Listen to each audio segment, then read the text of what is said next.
അങ്ങനെ കൊണ്ട് കൊളാക്കി കത്തനെ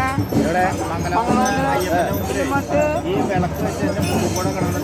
ഒരു ആരും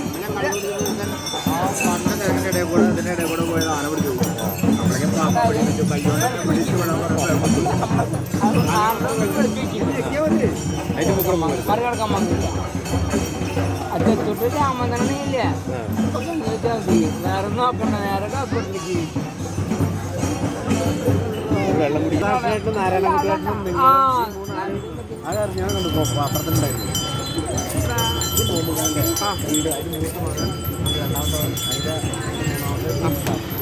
അറിയാം